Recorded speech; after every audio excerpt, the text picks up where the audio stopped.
Oi, menina, sou eu aqui atrás da foto do Daniel. Oi, gente. Tudo bem, queridas? Ó, vamos que vamos, hein, Patrícia? Vamos, agora não tem mais volta, Fernanda. Daniel acabou de chegar, tá? Ai, Agora deu certo, tava tentando. Oi, gente. que Oi, bom. Adriana. Bem-vinda, Bem? Ana. Obrigada.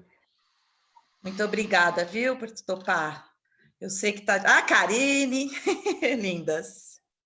Peraí.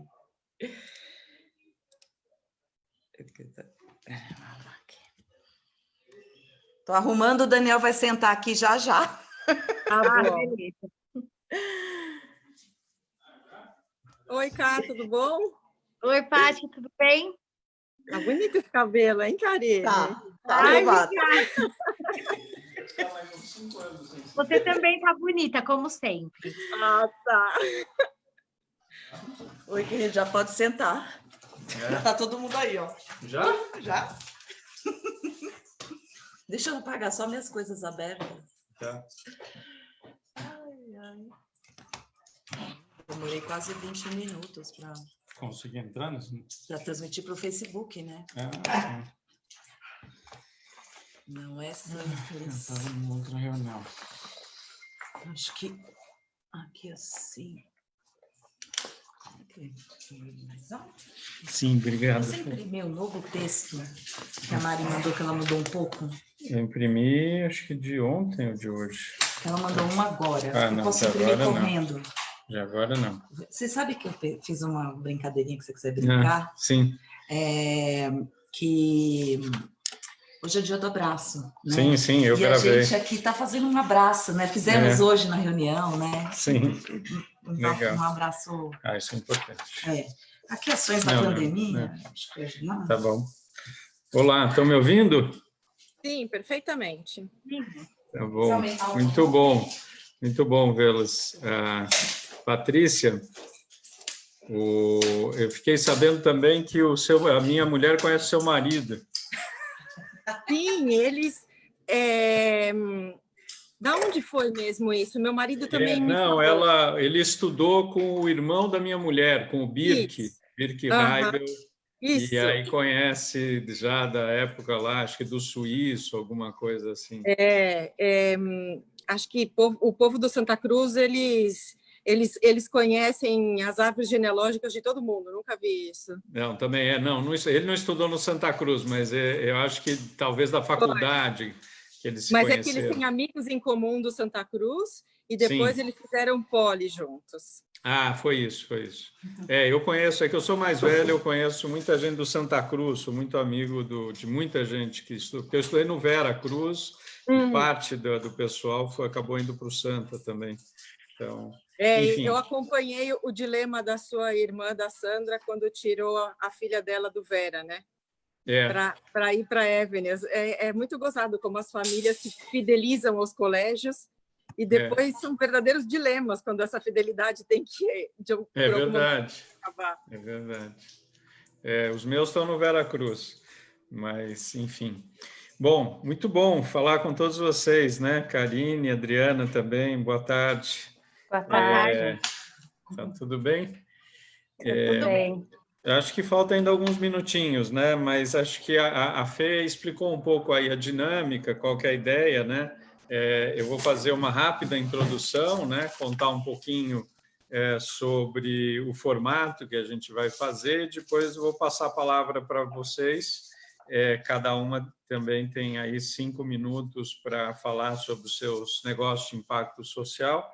E depois a ideia é que a gente eu possa fazer aí algumas perguntas, né, já elaboradas que vocês têm, e vocês possam cada uma responder, e também outras considerações que vocês acharem legais fazer também.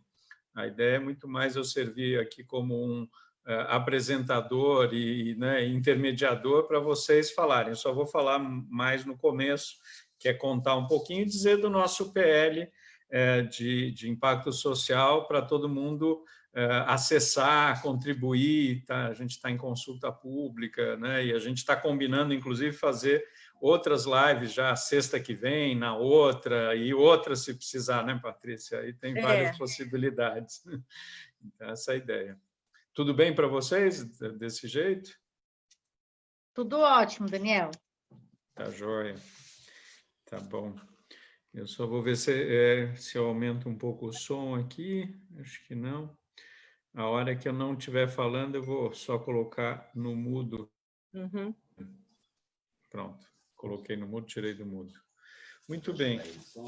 Não, acho que o som tá bom. Acho que o som tá bom. Eu já falo alto, tenho essa mania de falar alto. Enfim. Vereador, permite que eu faça um comentário para as nossas lógico, à vontade. Porque a gente já é muito amiga e somos muito parceiras nessa batalha pelo empreendedorismo cívico-social. Então, Adri e Ká, realmente falem dos recortes, acho super importante que o empreendedorismo não seja um empreendedorismo de nicho, sabe? Só para um nicho, mas que ele possa perpetrar todos os nichos da sociedade, inclusive, Karine, os nichos mais invisíveis.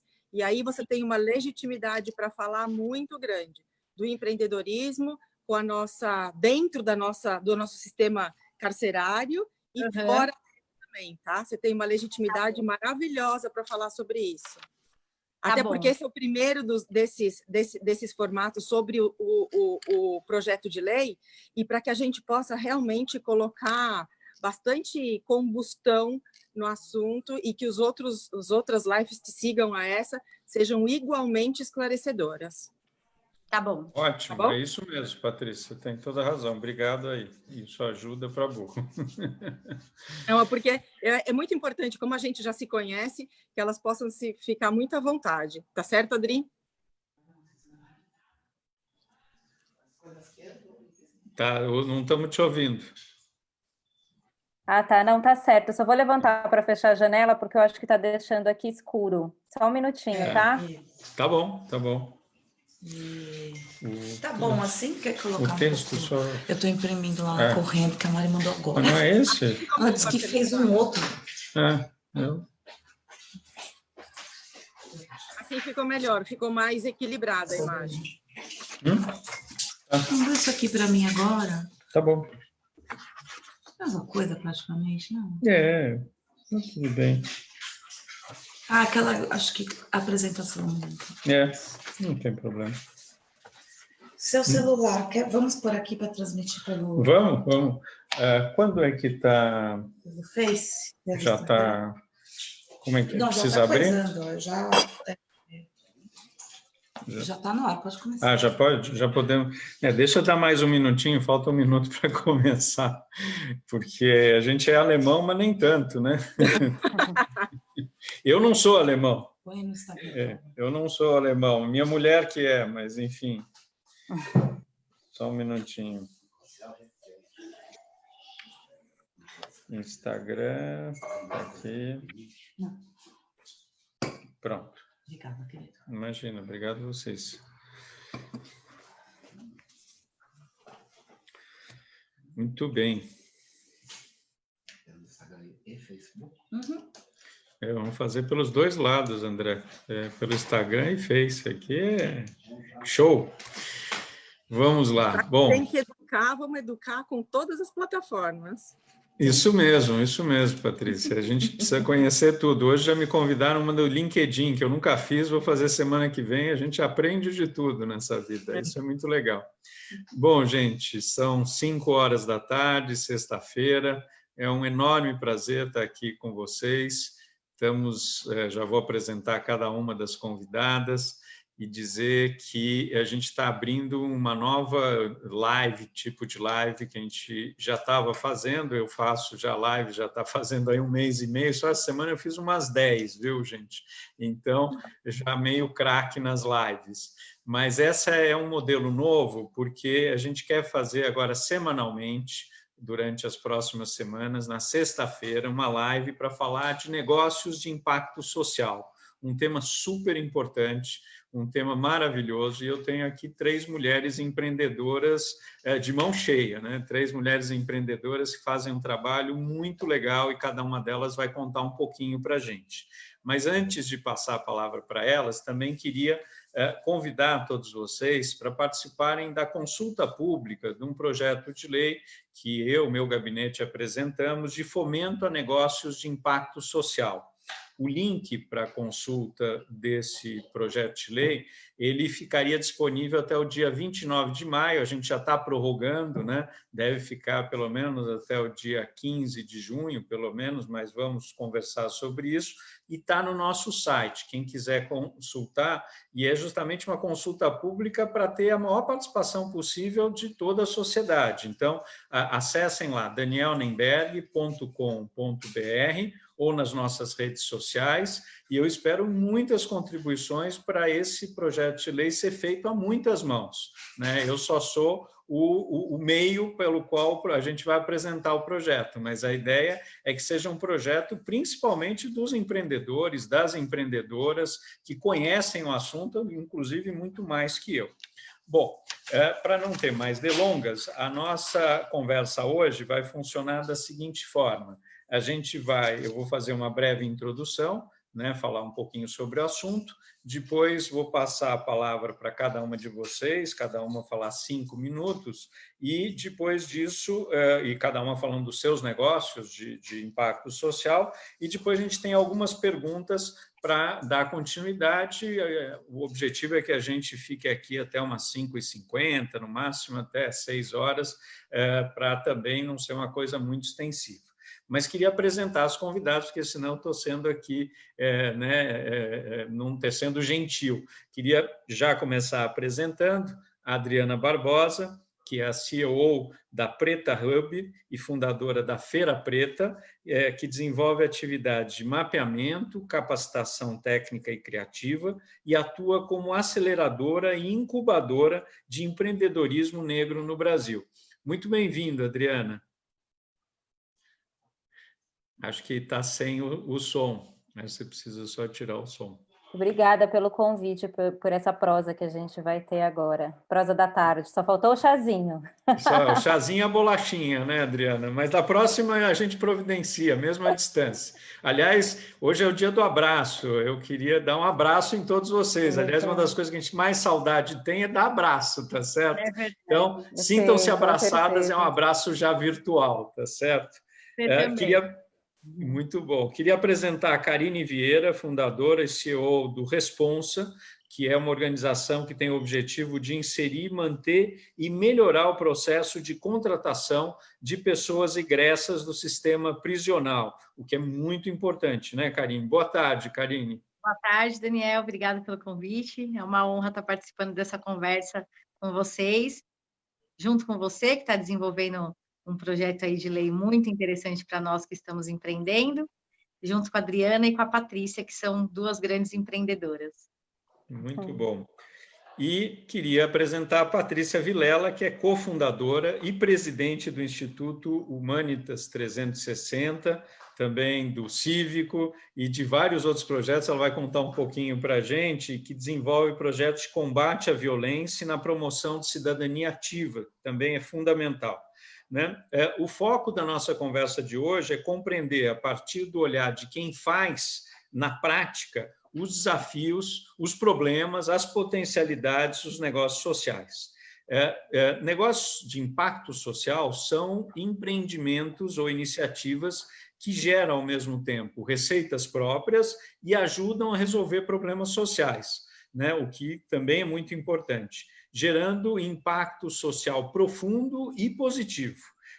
Podemos citar como exemplos de impacto a inclusão produtiva e econômica de populações em situações de vulnerabilidade social. E vocês conhecem muito bem isso, as 3 empreendedoras de hoje vão falar sobre isso, né? E a gente vai falar justamente com essas 3 empreendedoras sociais, né, responsáveis por iniciativas de impacto social, e a gente precisa falar um pouquinho dizendo só que os negócios de impacto social podem ser grandes aliados na construção de cidades inteligentes e humanas, que é um dos objetivos, aliás, quando eu fui secretário, agora como vereador, eu acho que isso é fundamental para a gente ter cidades mais acessíveis, né, mais resilientes, cidades melhores para todos nós. E, pensando nisso, a gente formulou uma proposta de política municipal de incentivo e apoio aos negócios de impacto social, com o objetivo de aprofundar e desenvolver a vocação criativa, humana e empreendedora da nossa cidade e, principalmente, reduzir desigualdades, que esse é um tema muito importante também. A gente quer ouvir todos e todas sobre os objetivos e estratégias previstas nessa proposta, por isso, convido de novo todos vocês para contribuírem com a consulta pública sobre o tema, né? Não deixem de participar. E, nesse sentido, queria passar a palavra para vocês. Começamos por quem? Patrícia, Adriana, Karine, o que vocês preferem? Tanto faz. Quer começar você, Adriana? Pode ser, pode ser. Então, vamos Primeiro... a Adriana, depois a Karine, depois a Patrícia. Pode ser? Claro. A palavra com você, Adriana. Uhum. Primeiro, eu quero agradecer o convite da gente, de fato, estar fazendo essa prosa e num tema que ele é tão, agora, cada vez mais importante, né? Nesse contexto de Covid, o que tem apoiado muitas empresas e mesmo alguns órgãos do poder público são as lideranças que trabalham com impacto social, né? Que tem feito a ponte junto com diversas populações que estão na base. Meu trabalho, ele está relacionado, ele é um negócio de impacto social. No ano que vem a gente completa 20 anos. Quando começou a Feira Preta, começou, na verdade, pela Feira Preta, uma perspectiva de dar visibilidade das iniciativas culturais e empreendedoras da população negra. A gente começou como uma feira de rua na Praça Benedito Calixto. Ela foi se desenvolvendo e virou a maior feira negra da América Latina, e hoje a gente tem impacto não só no Brasil, mas também em países da América Latina, né? Por exemplo, uma das ações que a gente fez foi replicar uma das nossas metodologias na Bolívia no início desse ano. O que a gente tem desenvolvido nos últimos anos é pensar como que a população negra ela é empreendedora há muitos anos. Vale ressaltar que a gente tem um contexto histórico no Brasil de mais de 400 anos de escravidão, 132 anos pós-período abolição, são 13 décadas, e quando se deu o processo de abolição da escravatura, os negros foram colocados à margem, sem ter acesso ao estudo, à alimentação, à moradia, e empreendedorismo foi a forma que a população negra começa a se desenvolver. Ou seja, a gente tem 13 décadas de acúmulo de uma prática empreendedora. Quando a gente fala empreendedorismo no Brasil, a gente sempre olha pelo viés glamourizado. O empreendedor, normalmente é aquele que está do outro lado da mesa, engravatado, e, na verdade, o empreendedorismo ele tem diversos formatos, desde esse público que eu estou falando, que começou pela necessidade, até o empreendedorismo de impacto social, que são pessoas, lideranças que têm propostas em desenvolver produtos, ações, serviços para suprir demandas da sociedade civil ou da sociedade de uma forma geral.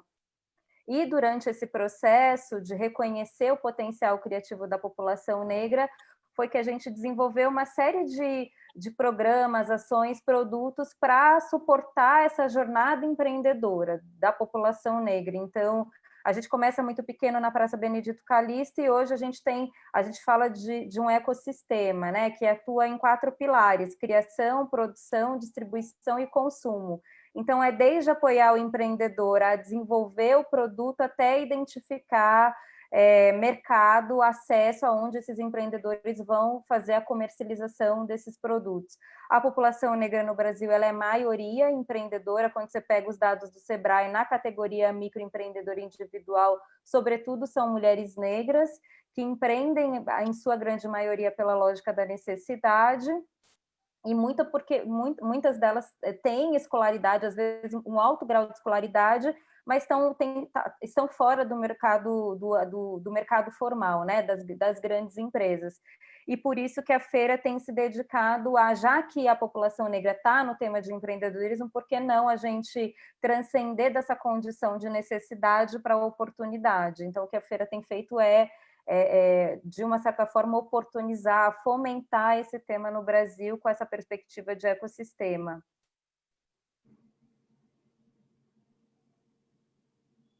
Acho que agora você que está sem som. Pronto, voltei. Boa, Adriana. Muito legal, Adriana. Olha, adorei. Super, super show. Não sabia, não conhecia, estou conhecendo agora e já estou embasbacado. Parabéns pelo trabalho, viu? Muito legal mesmo. E você foi muito sucinta, mas a gente quer te ouvir mais daqui a pouquinho. Sim, mas eu quero também compartilhar com as minhas amigas aqui. Muito bom. Bom, Karine, falar um pouquinho também, cada um tem 5 minutos, depois a gente volta a bola para vocês de novo. Bom, eu sou a Karine Vieira, uma empreendedora social, fundadora e CEO do Instituto Responsa. Eu sempre digo que o Responsa ele nasce da minha história de vida. Eu passei 15 anos da minha vida no mundo do crime e aos 28 anos de idade eu passo por um processo de transformação, levando em consideração a vida dos meus filhos. Eu entendo que eu precisava mudar e que não era aquele legado que eu queria deixar para eles, uma vida de risco, uma vida de muitas perdas e uma vida de cárcere ou morte.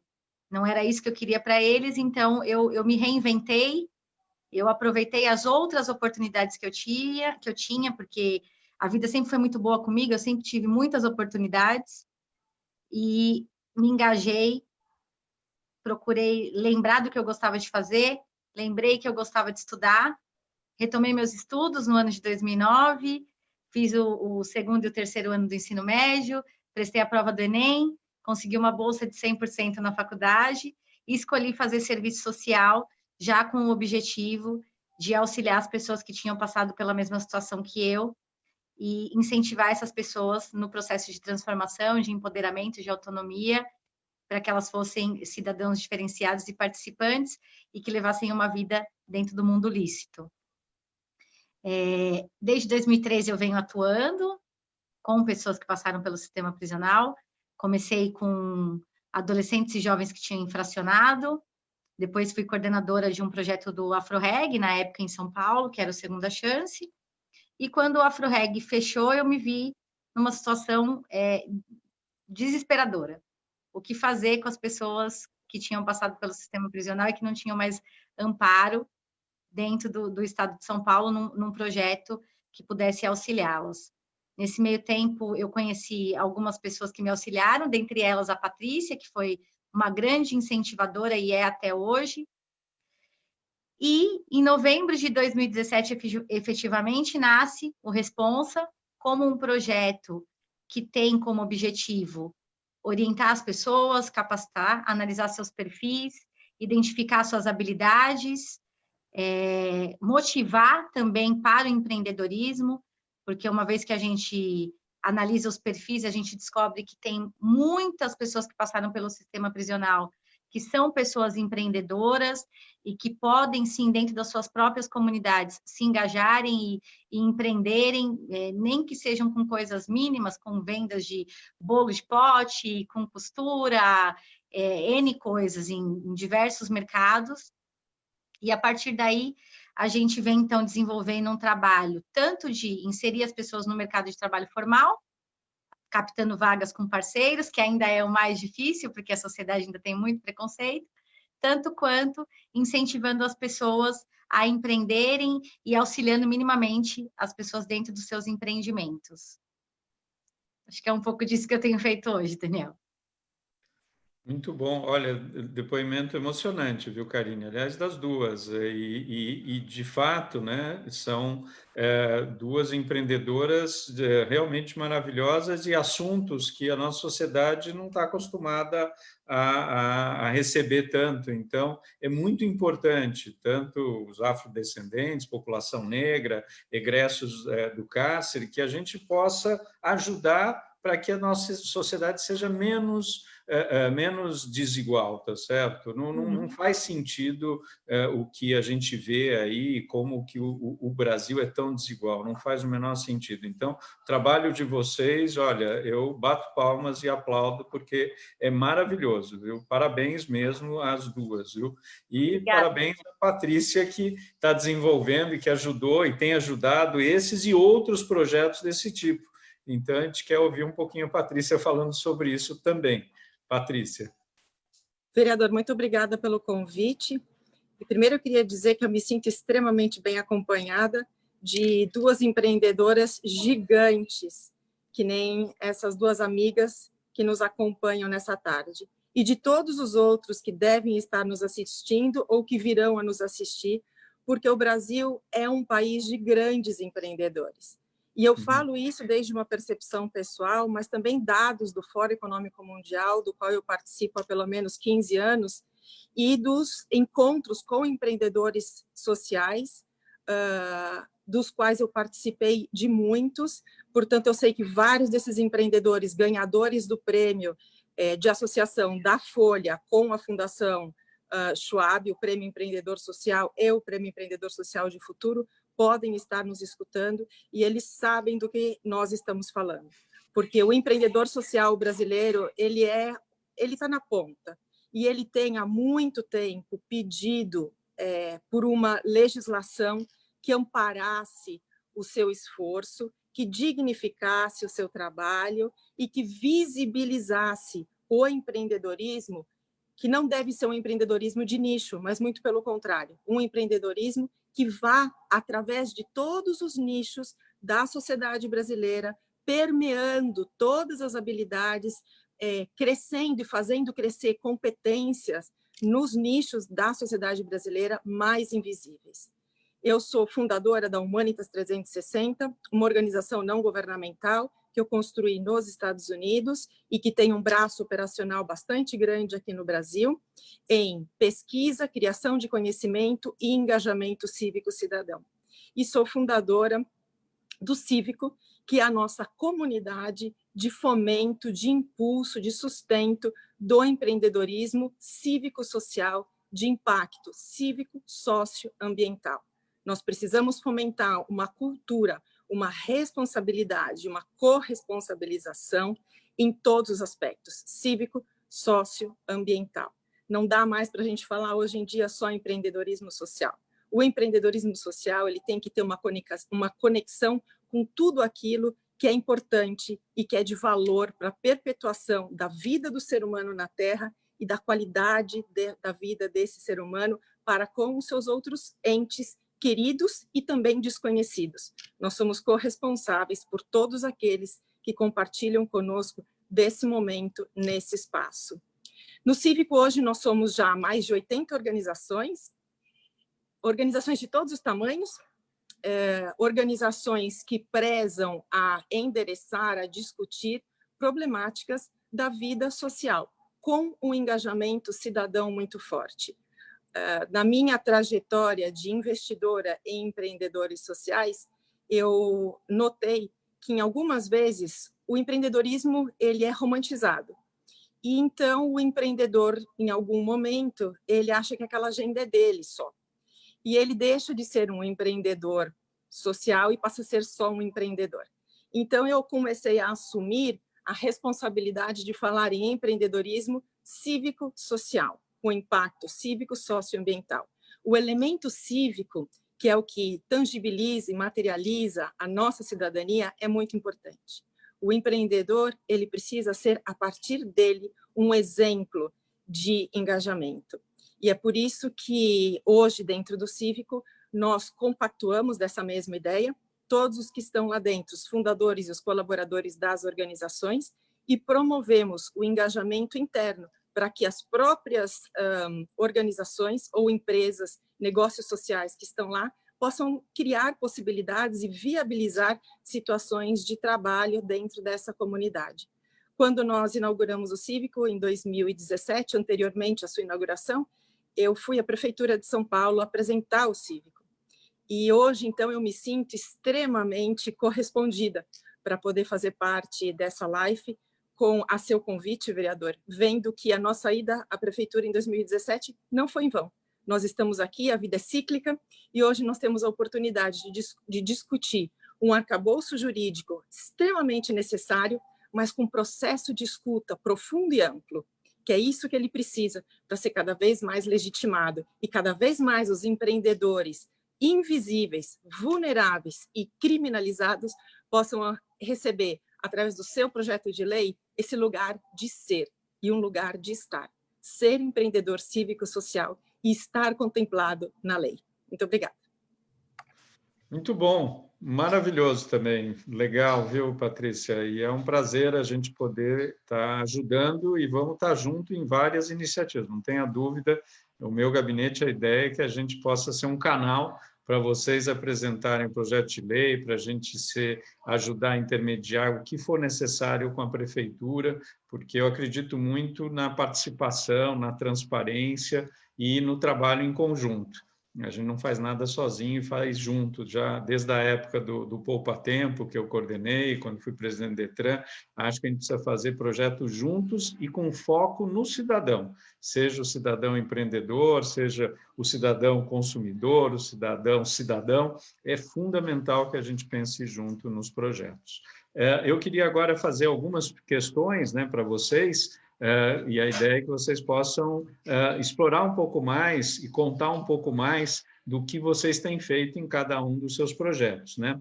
Quais são as transformações sociais positivas geradas pelos seus negócios e iniciativas, né? Essa é uma primeira pergunta. Queria ouvir. Fazer live de casa é bom porque tem cachorro, gato, as crianças passam, mas faz parte, né? É assim que funciona. Vocês já sabem bem como é que é. Queria, talvez, a Adriana pudesse começar respondendo. Pode ser? Pode. Daqui a pouco minha filha pode ser que entre aqui. Bom, assim, a feira, nessas 2 últimas décadas, acho que uma das coisas é trazer a dimensão econômica para a pauta da luta dos direitos humanos nessa questão racial, né? O movimento negro é um dos movimentos organizados mais antigos do Brasil e vem endereçando muitas pautas em relação à equidade racial. Mas a feira foi pioneira em tratar o tema da economia também como uma pauta pelo processo de luta pelos direitos humanos, né? De lá para cá, a gente tem pautar, mas criar formas de expandir o tema. Então, a gente se dedica a também fazer dados, né, a colher dados. Nos últimos 3 anos, a feira tem feito pesquisas. No ano passado, no ano retrasado, a gente fez uma pesquisa junto com o Instituto Locomotiva e o ano passado com o Plano CDE para entender como é que está evoluindo esse tema de empreendedorismo negro no Brasil. Boa parte desses dados tem ajudado a subsidiar alguns órgãos do governo na perspectiva de políticas. Está cortando um pouquinho. Está ouvindo? Vocês estão ouvindo? De vez em quando, mas está dando para entender. Só esse finalzinho que cortou um pouquinho, tá. Se você puder repetir. Tá.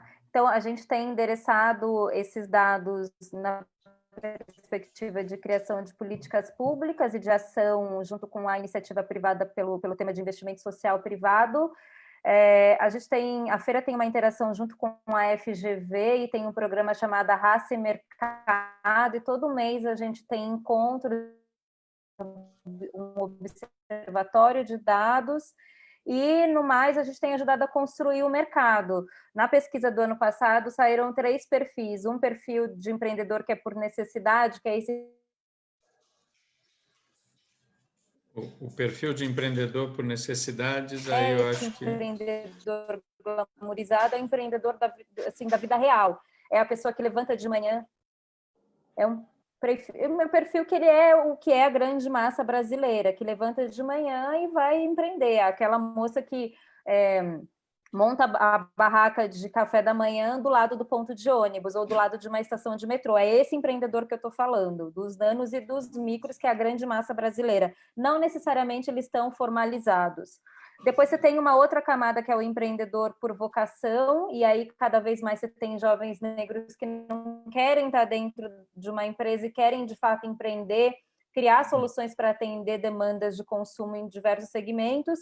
E, por fim, empreendedor engajado, que é o que a Feira Preta se relaciona, que são empreendedores que criam soluções para atender a demanda de consumo da população negra. Então, nesses últimos anos, a feira, além de ter apoiado nessa perspectiva de políticas públicas, tem também ajudado a desenvolver o mercado entre quem produz e quem consome, sabe? Criar um campo para que várias pessoas empreendam dentro dessa temática e aí e nesse sentido elas possam ter geração de renda. Muito bom, muito bom. Estava cortando um pouquinho, mas deu para entender, Adriana. Tava, acho que algum problema da internet, mas faz parte. Isso, a gente também, tecnologia é ótima quando funciona, né? Mas enfim, tem vezes que funciona, tem vezes que não, mas a gente está aprendendo também a trabalhar com a tecnologia. Karine, e você? Conta um pouquinho dessa questão. Só que precisa tirar aí porque tá o microfone bloqueado. Isso, boa. O Responsa, ele funciona como uma ponte entre o mercado de trabalho e as pessoas que saíram do sistema prisional. A nossa grande perspectiva e o nosso grande objetivo de mudança é tirar as pessoas da margem da exclusão e incluir elas efetivamente no mercado de trabalho, seja empreendendo, seja prestando serviço para uma empresa, ou seja trabalhando como um colaborador direto da empresa, mas que essa pessoa possa gerar renda de maneira lícita e com isso a gente consiga diminuir a criminalidade na sociedade, diminuir a reincidência criminal e proporcionar sustentabilidade como um todo, né? Nós, hoje, já colocamos mais de 150 pessoas no mercado de trabalho, mais de 200 pessoas prestando serviços em eventos, ou para empresas que, às vezes, precisam de determinados tipos de trabalho que são trabalhos eventuais. Enfim, eu acho que é um pouco do que nós temos feito hoje, tirar as pessoas da margem de exclusão e inserir as pessoas no mercado para que elas possam gerar renda de maneira lícita. Muito bom. Se eu conhecesse antes, eu fui secretário, né, 3 anos, e a gente contratou muita gente, aliás, pessoal transexual, para trabalhar nas unidades do Descomplica, que é o Poupa-Tempo Municipal.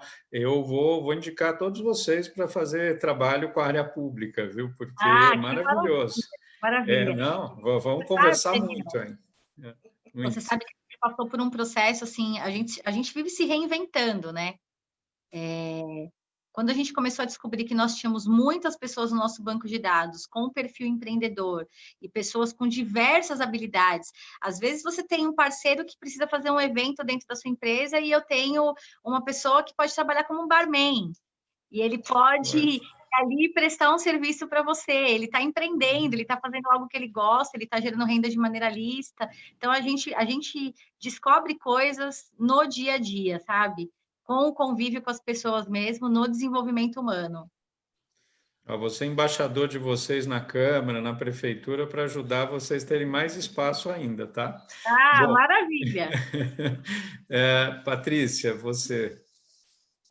Estou muito contente com essa fala, vereador, porque essa sempre foi a intenção quando formamos o Cívico, que fôssemos, então, este polo aonde o poder público e a iniciativa privada pudesse conhecer esse empreendedorismo corajoso e nada romântico que esses empreendedores praticam, porque a vida do empreendedor ela não é romântica e ela não precisa ser romantizada, ela precisa ser diferida e discernida por uma legislação, para que eles possam ter o apoio que eles precisam. No Cívico, nós fizemos, então, essa comunidade acontecer. E agora o grande desafio é fazer com que essa comunidade siga florescendo, com que nós possamos demonstrar que, a partir do momento em que uma comunidade movida por um propósito, ela pode endereçar grandes soluções, mesmo em momentos de grande hostilidade. É muito importante que nós preservemos territórios de construção intelectual. É muito importante que nós preservemos lugares onde o debate, onde o crescimento humano, mas que também o desenvolvimento das competências profissionais e desenvolvimento das habilidades sociais das pessoas possa ser praticado. E é esse que é o lugar do exercício, porque na natureza humana nós somos extremamente egoístas, nós somos cobiçadores, nós somos empreendedores para si. Então, nós precisamos de praticar o exercício do empreendimento para o outro. É isso que nós temos feito no Cívico, com uma cogestão incrível de Ana Luísa e de Maurício, com uma comunidade de mais de 80 organizações, de todos os tipos, de todos os tamanhos, com todos os recortes sociais e com todos os nichos também sociais. Eu sou uma das residentes do Cívico. Eu fundei a Humanitas, e a Humanitas é uma das residentes desse condomínio chamado Cívico. Dentro da Humanitas, nós procuramos trabalhar a diminuição das desigualdades e a oferta de oportunidades. Hoje, nós temos trabalhado intensamente dentro do sistema carcerário, do sistema penitenciário, porque é onde, provavelmente, nós vemos menos possibilidades.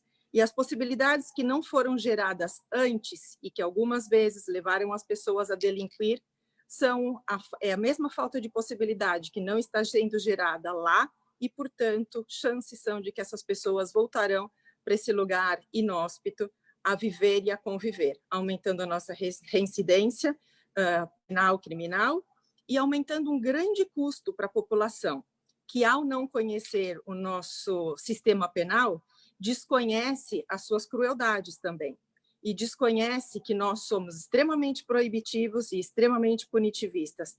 Portanto, o trabalho da Karine, ele é muito dificultado, porque uma pessoa, quando ela sai do sistema, o sistema está marcado nela. Uma pessoa que sai do sistema por um crime de drogas, por exemplo, sendo equivalente a um crime hediondo, ela sai com uma pena de multa, e ela tem que pagar essa pena ao Estado. Você sai devedor de 5 mil, 10 mil, 15 mil, 100 mil. A Humanitas tem se debruçado a desenvolver um modelo de negócios para dentro do sistema penitenciário, amparado pela lei de cooperativismo, portanto, são cooperativas sociais, onde os donos das cooperativas são as cooperadas, e essas cooperadas estão sendo treinadas não só nas suas competências profissionais para serem donas dos seus negócios quando saírem, mas já sendo donas dos seus negócios ali na constância da sua pena, fazendo com que esta pena valha a pena, mas também preparadas nas suas habilidades emocionais. Essa pessoa está institucionalizada há muitos anos, essa pessoa foi mãe dentro do cárcere, e essa pessoa tem poucas condições e poucas possibilidades de ser mãe fora do cárcere antes de ser encontrada pelo mesmo crime que a levou ao cárcere, para que ela volte a esse crime e volte ao cárcere. Nós acreditamos que o empreendedorismo, através do cooperativismo, possa ser uma grande saída construída, pensada, arquitetada, junto com o poder público, para diminuir a reincidência, dar dignidade, criar autonomia, emancipação, para que essa mulher, esse homem, seja verdadeiramente um cidadão.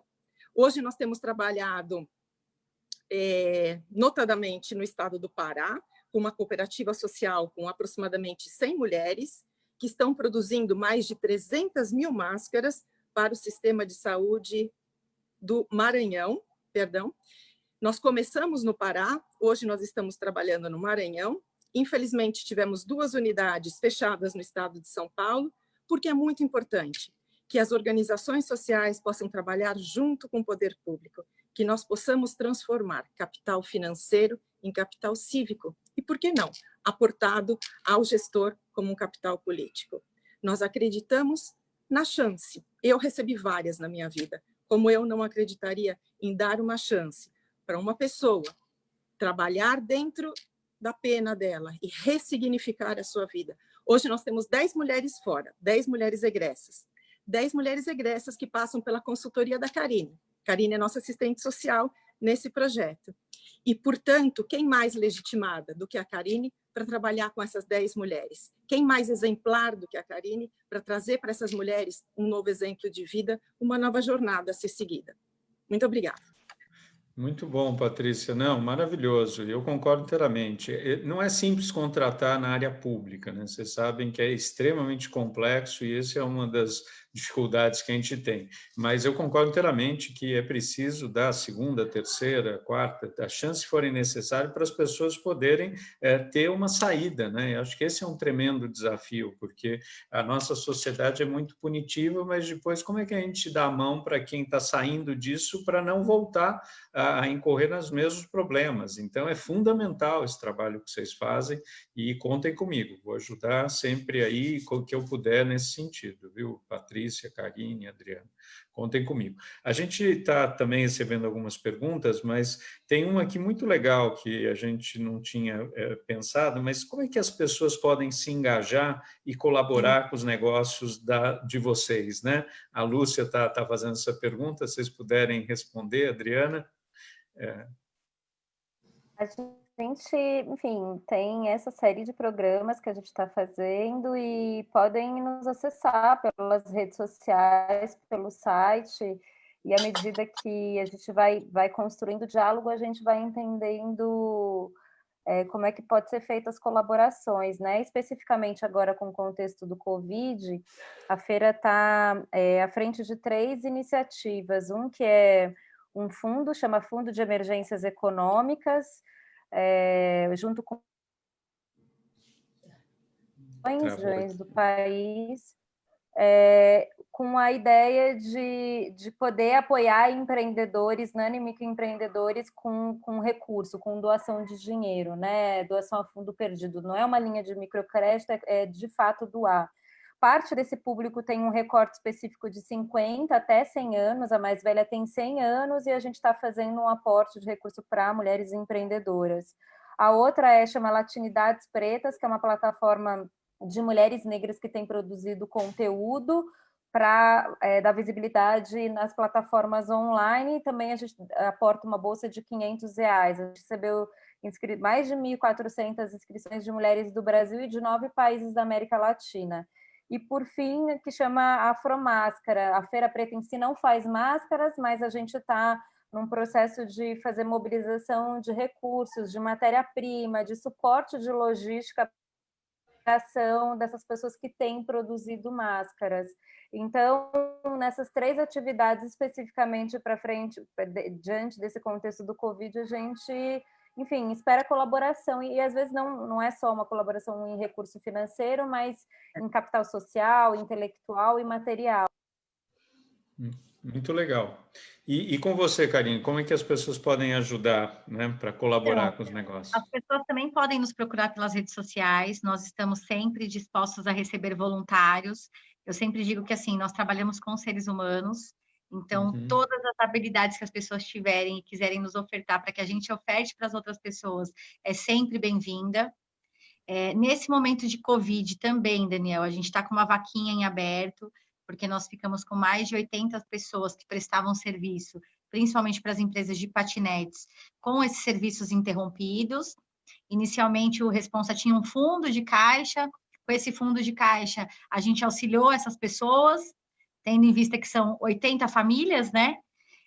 A gente tem comprado cestas básicas, vale-cards, para matar a fome das pessoas, porque acho que a fome, nesse momento, é o que tem tocado mais forte, né, nas pessoas. Então, a gente está com uma vaquinha em aberto. Quem quiser contribuir também financeiramente, a vaquinha é na Vaquinha Online.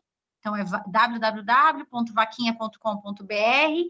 O ID é o 969830. Muito bom, muito bom. E é isso. Olha, depois eu vou pedir, vou colocar na minha página tudo que vocês, né, por onde que podem contribuir. Vou colocar lá, pode deixar, tá? E você, Patrícia?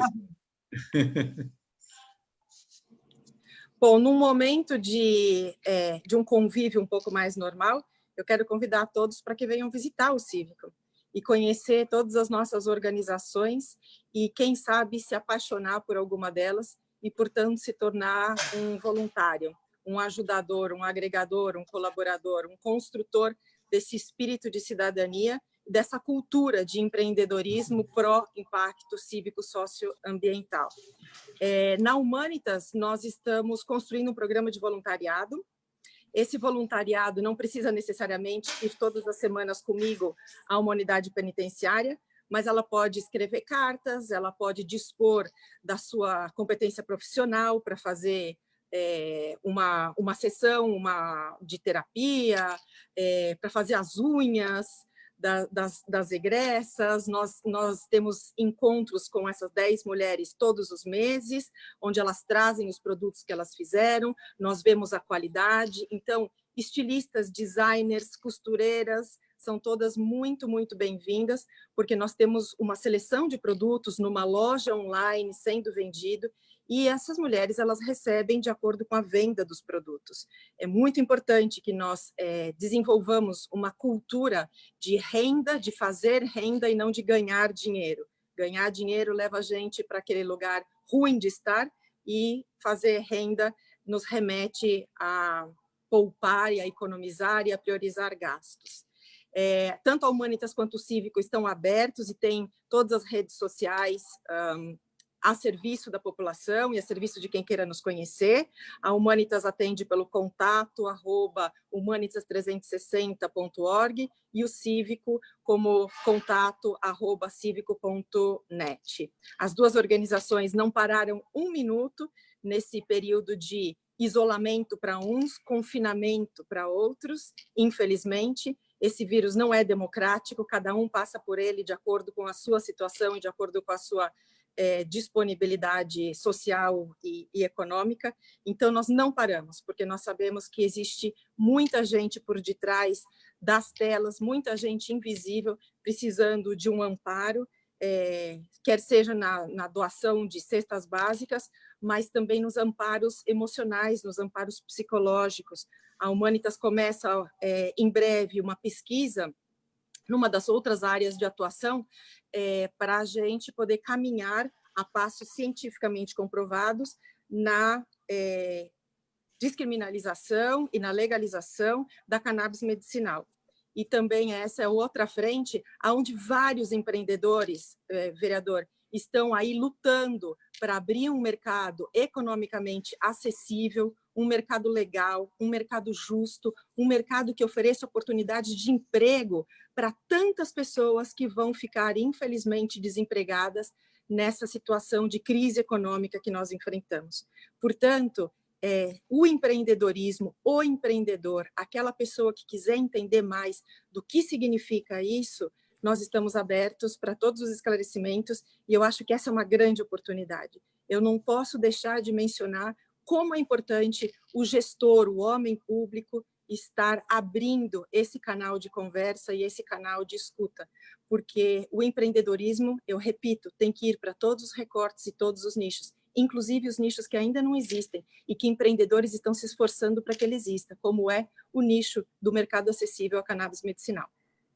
Muito bom, Patrícia. Me comprometo quando a gente sair da pandemia e poder sair do isolamento, que esse momento a gente precisa estar isolado. Apesar de isolado, a gente tem trabalhado bastante também, com apoio a muitas organizações que estão precisando de kits de limpeza, estão precisando de cestas básicas. O gabinete está funcionando mesmo à distância bastante. Mas eu me comprometo, quando a gente passar esse momento, de visitar, conhecer o Cívico, o Humanitas, e vocês também, Adriana, Karine, com o maior prazer. Está muito bem-vindo. Obrigado. Quais foram, né, os principais desafios que vocês enfrentaram no desenvolvimento dos seus negócios e iniciativas de impacto? Adriana, começo por você de novo. Pode ser, aquela hora eu caí, peço desculpas. Não, acontece, já voltou, o que é importante. Bom, nessa jornada, muitos desafios, assim, acho que do ponto de vista da questão racial, durante o processo, assim, muitos casos de discriminação racial, mesmo com a Feira Preta, do ponto de vista institucional, um deles foi que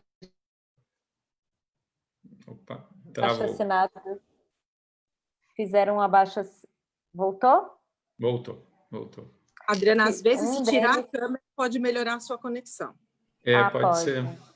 Então vou fazer isso. Tá então, um deles foi em relação institucional, de forma institucional, racismo institucional. A gente fazia a Feira Preta na Praça Benedito Calixto e fizeram um abaixo-assinado para a gente poder sair da praça, alegando que não gostavam do nosso tipo de cultura. E mesmo a gente tendo, né, debater isso na subprefeitura de Pinheiros, a gente foi obrigado a sair, a Praça Benedito Calixto é uma praça pública. Assim como esse caso, a gente enfrentou vários nesse sentido, né? Do ponto de vista institucional.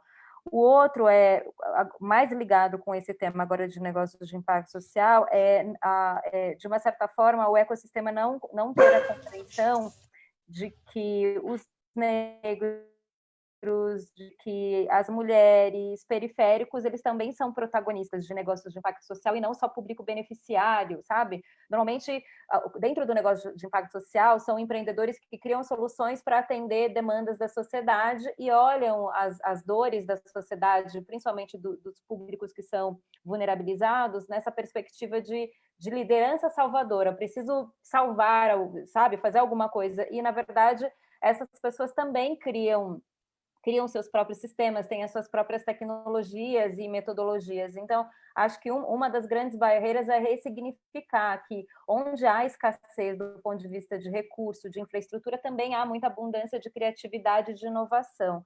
Acho que se a gente conseguir ultrapassar isso, vai resolver muitos problemas como esse que eu falei de racismo institucional na Praça Benedito Calixto, sabe? É um absurdo, né? É o fim da picada, esse tipo de discriminação, e conta comigo, a gente não pode ter esse tipo de discriminação, como você falou, espaço público, e qualquer problema me chama, porque o papel do vereador é justamente mostrar para quem quer que seja, que vocês têm os mesmos direitos de qualquer outra pessoa de ocupar o espaço público, mas é importante você colocar esses desafios e isso que teve de problemas para a gente poder ver como é que a gente não repete os mesmos problemas para outras pessoas. Karine, conta para a gente um pouquinho quais foram aí as grandes dificuldades, os grandes desafios que vocês enfrentaram, né? Imagino que foram muitos também. Bom, o primeiro desafio é o preconceito, né, Daniel, que ainda existe, que a gente trabalha constantemente para ir mudando essa realidade, mudando a visão das pessoas e o pensamento. As pessoas têm preconceitos de realidades que elas não conhecem. E o nosso papel enquanto instituição é mostrar para as pessoas o quanto é difícil ser uma pessoa egressa do sistema prisional, o quanto é difícil no contexto geral. Como a Patrícia falou, a gente tem um ciclo que vem por trás, um sistema de coisas que o egresso traz. É a multa pecuniária, é a documentação, é todo esse ciclo que está dentro do sistema que dificulta a reinserção da pessoa egressa do sistema prisional. E a sociedade em si não conhece essas questões. O nosso papel enquanto instituição também é levar um pouco de informação e conhecimento para as pessoas, para que elas comecem a romper essa barreira do preconceito. Mas eu falo que empreender é muito difícil, principalmente quando você começa a empreender sem nenhum recurso, sem nenhum auxílio, sem nenhum subsídio. Por isso eu sou muito grata às pessoas que me incentivaram e estenderam a mão desde o início, assim como a Patrícia. A Patrícia nos cedeu espaço através do Humanitas, estando ali dentro do Cívico. E para nós isso é muito importante, nós termos um lugar para atuar, graças ao bom entendimento dela e ao fato dela acreditar no trabalho que nós fazemos. Posteriormente, também eu tive um investimento de um instituto chamado Instituto Ação pela Paz, que também investiu no nosso trabalho, e depois nós começamos a pensar em algumas formas de tornar o nosso instituto sustentável. Eu sempre tive a ideia de gerar recursos para dentro do próprio instituto, sem ter que depender só de doações ou investimentos de outras organizações. Então, nós começamos a oferecer para os parceiros também todo o trabalho de acompanhamento, monitoria, mentoria que nós fazemos, como algo que também pudesse gerar algo para dentro do nosso instituto e isso fizesse o nosso instituto ser sustentável. Mas ainda é muito difícil você conseguir parceiros que entendam a importância do nosso trabalho, que entendam também a importância de empregar pessoas que saíram do sistema prisional e o quanto é benéfico você abrir uma oportunidade e oferecer uma vaga para essa pessoa trabalhar. Então, acho que o maior desafio hoje é esse. No início, eu tive muitas dificuldades financeiras para empreender. Hoje, nós já conseguimos atuar com mais estabilidade. Não da maneira como queríamos, mas com mais estabilidade. Agora, o grande desafio ainda é abrir espaço para pessoas egressas do sistema prisional. Bom saber. Patrícia? Bom, existe um dado muito importante e que sustenta um dos meus sofrimentos. A Humanitas fez o primeiro índice de Engajamento Cidadão, junto com a unidade de inteligência da revista The Economist. E ali mostra o Brasil bastante mal colocado em níveis de engajamento cidadão. Então, um dado é esse: a falta de engajamento é muito grande. Nós temos sido muito rápidos em fazer conclusões, em tomar percepções, mas nós não estamos nos engajando o suficiente para que as nossas tomadas de decisão e as nossas percepções sejam fundamentadas. E aí vai um apelo à sociedade civil para que nós possamos fazer um exercício de reflexão e de autocrítica maior, para que possamos ser mais solidários de verdade e não depender de pandemias para mostrar nossa solidariedade. Um segundo ponto de muita dificuldade do trabalho da Humanitas foi o entendimento com o poder público. Infelizmente, atuar dentro do sistema penitenciário não é bem visto por a maioria das nossas autoridades. Para eles, parece que a gente está desestabilizando um sistema que já é completamente desestabilizado per se e ao longo de tantas décadas. Ser um empreendedor lá dentro não é facilmente visto, quando, na verdade, já existe um empreendimento. E as pessoas foram para aquele lugar por um empreendimento mal feito e um empreendimento de sucesso. O que nós precisamos é ressignificar e qualificar o empreendedor, para que ele seja um empreendedor verdadeiramente de sucesso dentro da legalidade e dentro da liberdade. Um terceiro ponto de dificuldade também tem a ver com o poder público, é o entendimento de que o empreendedor social pode ser incômodo ao gestor num determinado momento, porque ele mostra para o gestor uma ferida, ele mostra para o gestor uma necessidade urgente de escuta, uma necessidade urgente de exercício, não da autoridade, mas da liderança. Quando todas as carroças, os carroceiros foram presas na cidade de São Paulo, quem são os carroceiros? Eles são os verdadeiros agentes de uma política pública de resíduos sólidos. Eles fazem o recolhimento, eles fazem o transporte dos nossos resíduos sólidos. E o Mundano sabe muito bem disso, e eu gostaria muito que ele estivesse numa dessas lives. Todos os carroceiros tiveram suas carroças prendidas. Por quê? Isso deixa a cidade feia? Isso deixa a cidade imunda? Não, deixa a cidade imunda se a gente não tiver os nossos carroceiros e se nós não dignificarmos os nossos carroceiros. Essas pessoas são atropeladas e socorro não lhes é oferecido. Essas pessoas são invisibilizadas, criminalizadas e fazem um trabalho de utilidade pública. Então, realmente, o empreendedor social, nessa hora, quando ele mostra o problema, quando ele põe o dedo na ferida, o que ele precisa? Ele precisa de um gestor público, assim, que nem o vereador está sendo, que se disponha a ir lá e saber o que está acontecendo. Não precisa de promessa de solução, mas precisa de escuta, precisa de acompanhamento, precisa fazer com que o cidadão se sinta absolutamente pertencente do seu lugar de ser e de estar. Então, é muito difícil empreender quando nós estamos falando de causas que não são necessariamente a educação, nós estamos falando de causas que pressupõem educação, e nós estamos falando de causas que são intrínsecas à educação, mas não são necessariamente uma causa de educação. E é muito importante que a gente possa entender que o empreendedorismo cívico-social, ele precisa ter essa receptividade da sociedade civil e do seu gestor. Essas são as grandes dificuldades, eu diria. Muito bom. E a gente vai para uma última pergunta, que, aliás, a Patrícia já começou a falar um pouco sobre a questão, né? Como é que o poder público pode apoiar o desenvolvimento dos negócios e iniciativas de impacto social? A gente sabe que não é simples, o poder público, em geral, é muito burocrático, mas a gente precisa rever isso, e o grande desafio é como fazer isso, né? Eu queria também começar de novo com a Adriana, falar um pouquinho sobre essa questão. Acho que a Adriana só travou um minutinho aqui também. Vamos ver se ela volta.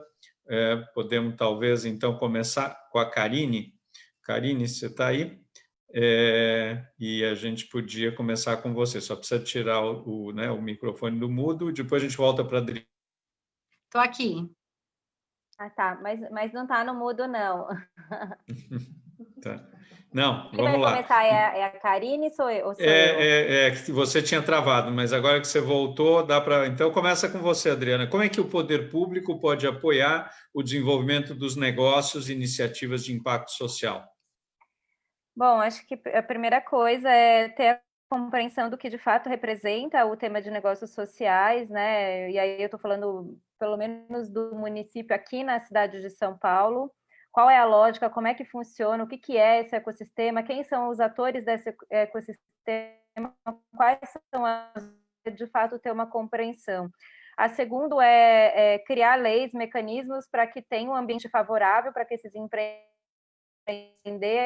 A gente não tem uma legislação ainda, a gente fala muito de 2,5, mas isso ele não está legalizado, né? Ou o empreendedor ele tem uma empresa normal, uma limitada, com sócios, ou ele é uma organização social. Esse 2,5 ele não está ainda regulamentado, não tem uma tributação específica para isso. A terceira coisa que eu vejo é que, normalmente, alguns órgãos vinculados ao governo que trabalham na perspectiva de negócios de impacto social acaba fazendo a mesma função que o empreendedor. Na verdade, a gente precisa trabalhar muito com uma visão sistêmica para não ser uma sobreposição de atuação, sabe assim? Tipo, uma organização governamental criar programas de aceleração. Não, tem incubadoras, aceleradoras. Acho que gastar mais energia em criar mecanismos para que, de fato, a gente tenha um ambiente mais favorável para negócios de impacto social. Muito bom. Obrigado, Adriana. Estava travando um pouquinho, mas deu para entender o que você estava dizendo, os pontos que você colocou. Karine, você. Bom, eu vejo que o poder público, primeiro, ele precisa entender que nós, enquanto organizações do terceiro setor, que trabalhamos com a população que sai do cárcere, ou até mesmo que está dentro do cárcere, não somos inimigos deles. Sim, estamos atuando para uma evolução social, para contribuir com a sociedade, com a diminuição da criminalidade e reincidência criminal. E atuando, às vezes, em lacunas que o próprio poder público não tem braços para atingir todos os espaços. Então, entender que nós somos parceiros é o primeiro ponto, é fundamental. Em segundo lugar, eu penso que nós temos que criar políticas públicas destinadas ao egresso do sistema prisional. Nós temos, em São Paulo, o decreto estadual e o decreto municipal, que não são cumpridos à risca, que também não dão conta de atender toda a população do egresso do sistema prisional. Mas eu penso que a gente precisa pensar, Daniel, em uma política que também favoreça a contratação das empresas. Assim como a gente teve lá atrás a política do PCD, a gente precisaria pensar em algo direcionado ao egresso do sistema prisional. Eu acho que inicialmente é dessa forma, pensando numa construção de políticas públicas direcionadas ao egresso do sistema prisional. Eu queria pegar o gancho no que a Karine trouxe, que eu acabei esquecendo de falar, de citar, que seria fundamental se o governo pudesse fazer compras públicas de empreendedores sociais, sabe? Você tem vários negócios sociais que não conseguem entender os códigos de um processo licitatório vinculado ao governo. Se a gente conseguisse decodificar esses códigos, criar um mecanismo mais acessível, esses empreendimentos podem ter mais escala e conseguir, de fato, ter mais êxito e atingir, impactar muito mais pessoas. Por exemplo, dentro da Feira Preta, a gente tem assim, muitos empreendedores. Eu fico imaginando se esses empreendedores pudessem ofertar para o próprio governo, entendeu? Desde vestuário para as escolas, confecção de uniforme para as escolas, alimentação, enfim, tem uma série de serviços que poderiam ser contratados desses pequenos, ajudar os pequenos a se tornarem grandes, e quem consegue dar escala para isso é o governo. Então, favorecer uma lei que inclua serviços produzidos por negócios de impacto pode ser bem interessante, um caminho bem possível, assim. Eu também aproveito o gancho da Adriana, Daniel, para falar um pouquinho sobre o decreto municipal. A gente tem um decreto que fala sobre a contratação de egresso do sistema prisional, e eu fico pensando o número de organizações sociais que nós temos hoje prestando serviço para a Secretaria de Desenvolvimento Social, para a Secretaria Municipal de Desenvolvimento Social, e quantas pessoas egressas a gente tem trabalhando nessas organizações? Eu acho que nós precisamos também pensar num controle disso, sabe? De fato, essas organizações são licitadas, ganharam essa licitação, elas estão contratando um público de pessoas egressas? Porque existe um decreto, mas ele está sendo cumprido efetivamente? A gente poderia ter muitas pessoas trabalhando através desse decreto, e pessoas trabalhando na área social, né? Atuando em organizações sociais. Olha, eu lembrei agora, Karine, quando eu fui presidente do Detran, 2011 a 2016, a gente contratou gente egresso do sistema prisional para ajudar a montar os estoques de vários serviços que a gente tinha, e foi muito bom, viu? Foi um trabalho ali na Armênia que o pessoal ajudou muito, e eu fiquei muito feliz de ir. Eu fui lá ver como que eles estavam trabalhando, trabalharam super bem, viu? Parabéns aí, tem muita gente boa. Patrícia, você, para encerrar, a gente já está há 1 hora aqui e foi tão bom o papo que passou muito rápido, né? Mas, por favor, né? Se puder também responder a nossa questão aqui, vamos lá. Como o poder público pode apoiar? Se o poder público não apoiar, não haverá. É isso. Sim. O poder público dá escala, o poder público dá visibilidade, ele chancela. É muito importante o poder público não ser um apoiador, mas ser um protagonista no desenvolvimento do empreendedorismo e da cultura de empreendedorismo. Por exemplo, no âmbito municipal, eu diria que o executivo é fundamental para trazer isso, para ser uma agenda da administração, uma agenda da gestão. Quando o cívico vai à procura do gestor, o cívico está se oferecendo, o cívico está se dispondo a ser um laboratório para a gestão. Então, por favor, poder público, gestor, executivo, venha a saber o que está acontecendo na sua cidade. Com relação ao legislador, exatamente o que o senhor está fazendo. Abrir esse processo de escuta, abrir esse processo de diálogo, abrir esse processo de conhecer quais são as feridas, como as coisas foram feitas no passado, conhecer a jornada histórica para possível exercício de justiça, de reconciliação entre a sociedade. Se a gente vai falar de um poder estadual, a gente vai dizer que, da mesma maneira, o executivo traz isso como sendo pauta da agenda da gestão, o legislativo vai exatamente ordenar, regrar para que isso se torne uma política, e o judiciário tem que apoiar, e sem ser o punitivista ou sem ser o tradicionalista que vai olhar para aquela situação e vai indeferir tantos pedidos que nós temos indeferidos, por exemplo, nesse momento onde a prisão domiciliar passou a ser uma normativa, uma recomendação do Conselho Nacional de Justiça. Os pedidos estão sendo indeferidos pelo Ministério Público, pelo juiz de execução, quando pessoas poderiam estar cumprindo prisão domiciliar com menor risco de serem contaminadas, porque são pessoas em zona de risco. Então, eu pediria que o judiciário pudesse amparar o empreendedorismo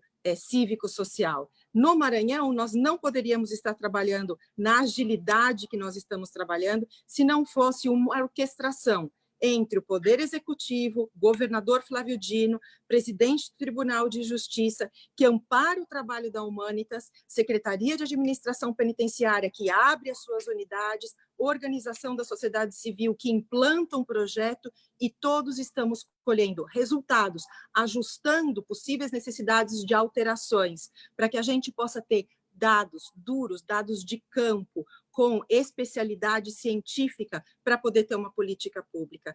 O poder público é fundamental, senão continuaremos sendo todos corajosos e audazes, mas sem conseguir a escala que nós precisamos e sem conseguir transformar o empreendedorismo cívico-social na oportunidade de emprego e na oportunidade de inserção que as pessoas precisam.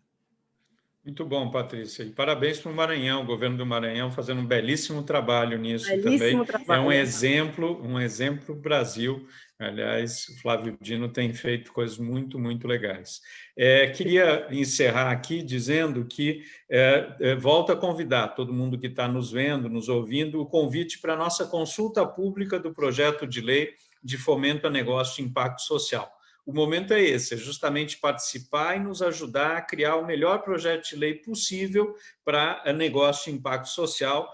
O link para a consulta está na nossa página, ali danielnemberg.com.br, nas nossas redes sociais. É um convite para vocês, não só quem está aqui, quem está nos vendo, para todo mundo participar para que a gente possa criar o melhor projeto possível. Eu acredito muito que várias mãos fazem melhor e pensam melhor do que uma só nesse sentido. E queria já convidar vocês, na semana que vem, a gente, na sexta-feira, vamos fazer de novo uma nova live com mais pessoas, com outras pessoas, para que a gente possa ir conversando, ouvindo, trabalhando junto. A Patrícia tem nos ajudado muito nisso. Super obrigado, Patrícia. E o depoimento de vocês, Karine e Adriana, foram muito, muito bacanas, muito legais para a gente conhecer um pouco mais, aprender um pouco mais sobre as empreendedoras sociais, mulheres de muita raça, muita garra. Parabéns. E obrigado pela participação, gente. Obrigado, Daniel. Eu agradeço. Mais uma vez, eu agradeço pelo convite e por estar com duas pessoas maravilhosas. Adriana, uma guerreira, lutadora. Patrícia, uma mulher muito engajada e determinada. Parabéns para vocês. Eu também agradeço a oportunidade, viu, gente? Obrigada. Eu quero aproveitar para agradecer, se eu puder, mais um outro gestor público, que é o ACM Neto, que não deixou de me receber nenhuma das vezes que eu fui lá, defendeu o empreendedorismo cívico-social com Paulo Rogério, e é por isso que o Vale do Dendê hoje existe em Salvador como um grande polo disseminador de empreendedorismo da cultura afro-brasileira. Esses gestores precisam ser reconhecidos e nós precisamos saber que existem líderes nessa nação. Muito obrigada. Muito bom, Obrigada. gente. Uma boa noite a todos, ótimo final de semana. Estamos juntos e vamos continuar juntos. Um abraço, beijo para todo mundo, um abraço virtual para todos. Tchau, gente. Até a próxima. Até a próxima.